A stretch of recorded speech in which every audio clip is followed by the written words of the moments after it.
Beach. Holla at your boy, Doc Dossman. We out here today, Cafe Ambrosia here in Long Beach.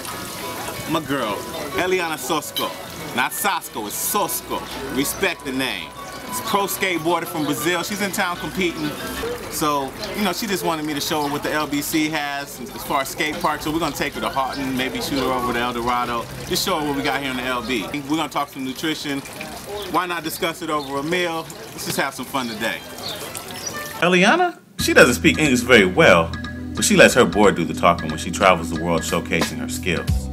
I'm no pro athlete, but we both get the opportunity to travel the globe and let our skills do the talking. Language barriers? What's that? We don't do language barriers around here, son. So last week we spoke about pre-game meals, what and how you should eat prior to competition or your workouts. Today, we're going to focus on one concept, carb loading. Now this is a term thrown around a lot in athletics.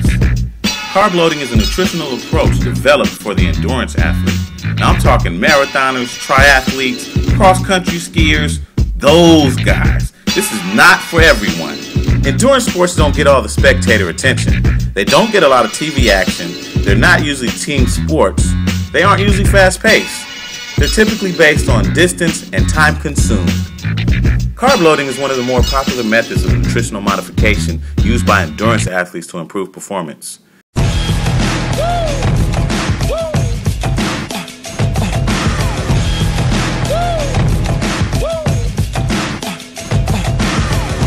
Come close. I need to get in your face to make this one point, okay? Carb loading is just not for everybody. It's very likely that it's not for you. Carb loading really just benefits people doing activities that are very intense and for a prolonged nature. Let's be clear. Very intense aerobic activity for a prolonged nature. I'm talking hours. I'm not talking 17-minute 3-mile run. Quick sidebar. High school cross country, not considered an endurance sport. Running 3 miles doesn't really require traditional carb loading, but you get a lot of teams that do carb load nights the night before competition. Now let's be clear, the doc is in no way, shape, or form bashing carb load nights. I think it's a pretty cool idea, but what it is really good for is it keeps the kids off the streets the night before the competition, kind of gives them something to do. It also helps create more team camaraderie. You kind of need that. It's a team sport. What I think is cool is that if you eat a high-carb meal at dinner time, it's likely you won't be up all night texting and Facebooking. The coach wants you to go to sleep. So there are some benefits of carb night. Shout out to my coaches, Nate B, Ralph C, Nancy G. Roll on. We're talking hours. The key to the carb load is to stack up, to store up your carbohydrates. You're basically storing energy. Now what happens if you run out of energy? It's what we call hypoglycemia. Hypoglycemia, all bad. Sound easy enough? The classic method basically involves the athlete exercising to complete exhaustion 6 days before the major competition. And for the next 3 days, consuming a high protein, fat, and low carbohydrate diet. On day 3, the athlete again exercises to complete exhaustion, but for the following 3 days, they consume a high carbohydrate diet. The aim of this method is to severely deplete the glycogen reserves of the body. This will cause a supercompensation effect in the carbohydrate stores. However, research studies have shown that this method might not even be necessary to achieve optimal carbohydrate saturation in the well-trained athletes. It's also debated that this supercompensation effect might not even really exist.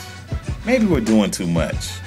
Studies have shown that the athletes simply consuming a high-carb diet for 3 days before competition resulted in carbohydrate stores comparable to those individuals who performed the classic method.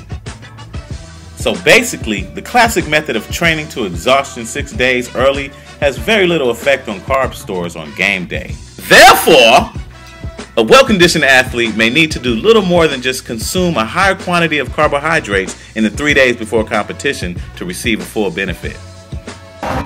Ótima carga de carboidratos pode ser alcançado se cerca de 600 gramas de carboidrato é consumido diariamente 2 ou 3 dias. What she said.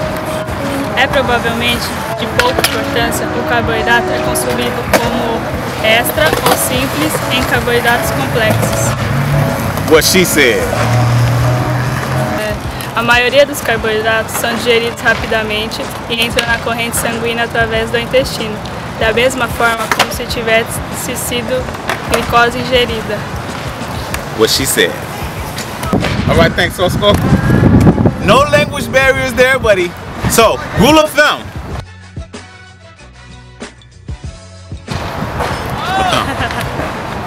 If you're not an endurance athlete, it's not for you. No carb loading for you, okay? If you are, it's very likely that you already know what you're doing because there's no way you can perform at a high level in that sport without carb loading. Excuse me. That's it. Thanks for hanging out with me today. I'm gonna go home now and soak my body. I felt quite a bit on my butt today, but I had Jamal edit that stuff out. Well, until next week, stay strong, Beach.